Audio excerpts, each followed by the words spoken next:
to Renaissance of Wrestling. And I want to really go over right now is I want to talk not just about Damian Priest and him not cashing in just yet. I know he still has, I think, up until June, I believe, to capitalize and cash in his money in the bank. But how, even with that being said, his push of becoming a world champion kind of feels, I don't know, it already feels ruined. I don't feel a lot of if he was to cash it in. And I kind of wanted to at first make this a video of how I really feel about the Judgment Day, because if I'm being honest, they feel like great characters that are just in a group together, and they sometimes they have segments together. There's nothing really like when I think of the Judgment Day, what are they? What is the Judgment Day?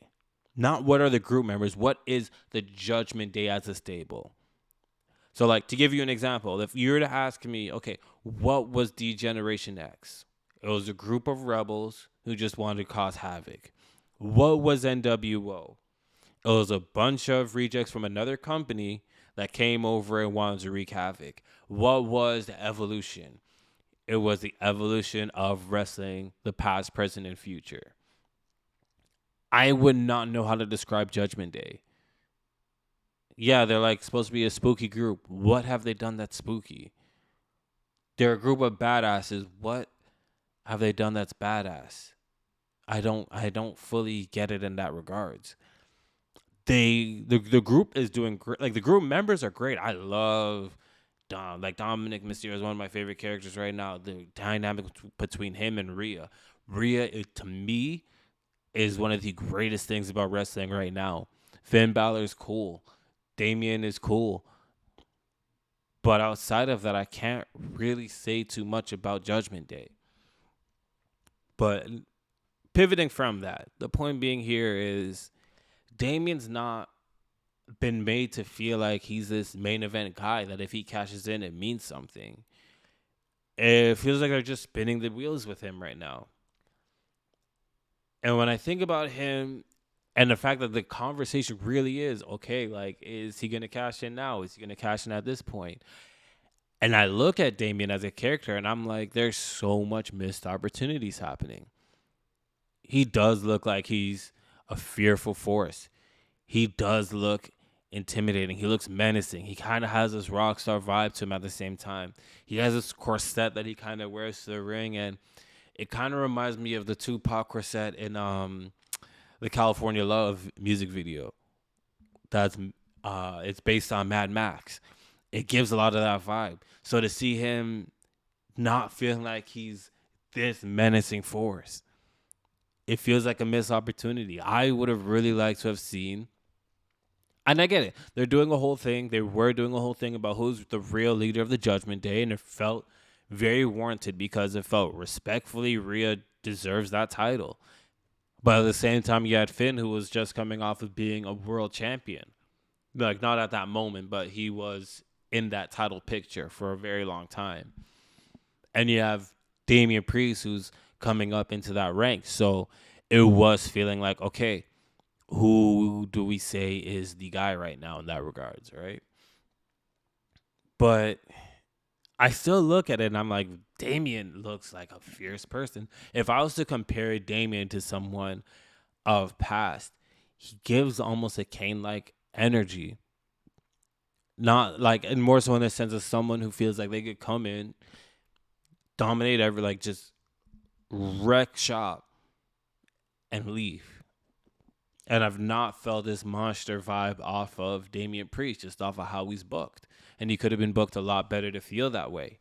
I think if he, like, really and truly, we've seen him lose quite a few matches in a row. So if he just comes up on WrestleMania, which I do think would have been one of the greatest things to happen, to see Seth Rollins, who had the greatest cash in of all time, the heist of the century at WrestleMania, have someone cash in on him and beat him for the title, that would be great storytelling. But he doesn't feel like he's that guy. He doesn't feel anywhere like he's been booked to be anything important. The way he's currently booked is it looks like if he cashes in his title shot, he's gonna win the title maybe if he does, and then lose the title and be brought right back to the mid card, which I don't like that being the point of the Money in the Bank. If this keeps happening with the title, it gets to a point where we have to say, do we just get rid of the Money in the Bank briefcase?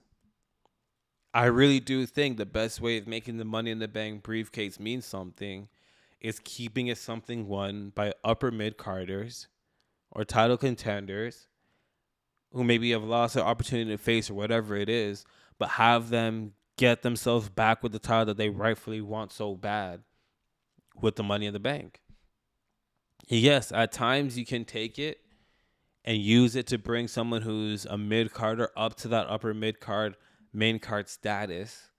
But if you keep using it on mid-carders, which right now Damian Priest is being treated as, if you keep using it on mid-carders, eventually it becomes, why is this here? You're giving the title to someone who isn't feeling like that guy. Like, how are we going to complain about when Jinder won the title? We're going to complain about Jack Swagger, and trust me, I'm one of those people who didn't like it either. We're going to complain about these guys being the world champion. But when we have someone like Damian, look how it happened with Austin Theory last year. I believe Otis was the year before. These guys who are mid-carders that win the Money in the Bank, the reason that they end up feeling so lost in the shuffle as to what to do with them cashing in the titles because they're just not booked in any way. They're not meant to be in that main event title picture. But Damian Priest, I really and truly do believe he belongs there.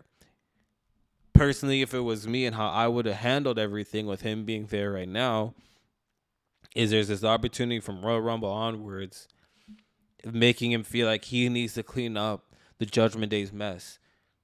Finn is losing, Dom's losing, but it's Damian that takes over and takes the win for the team. And I would tell this story over through the months up until WrestleMania where Damian gets fed up. They lose the titles at WrestleMania. They lose the tag titles at WrestleMania. He gets fed up. Maybe he attacks the Judgment Day in the ring. Drew McIntyre versus Seth Rollins is going on. As that match is going on, you just see the members of the Judgment Day come in the ring, take over. Damian cashes in and says, I'm making this a triple threat, no disqualification match. Finn, Dom, Damian, they just beat up Seth and Drew McIntyre in the ring. Outweigh them by using the numbers. Damian cashes in. He wins. He's a true leader of the Judgment Day. He gets to have a dominant run. Damian versus Seth Rollins can be a feud to go on for a few months. That just feels very legendary. That's something I'd probably do, but it's not looking like that's the direction they're going to go with Damian. Make the person who has the Money in the Bank briefcase somebody you're able to, before they actually win it, you're able to say to yourself, okay, you know what? This is someone who's a main eventer. This is someone that from now to next year, we do want them to hold the title. This is for sure they're going to win the title. We're just figuring out how to make it happen, but they are going to win it. Make sure that they are someone like that, and they're actually booked in that manner.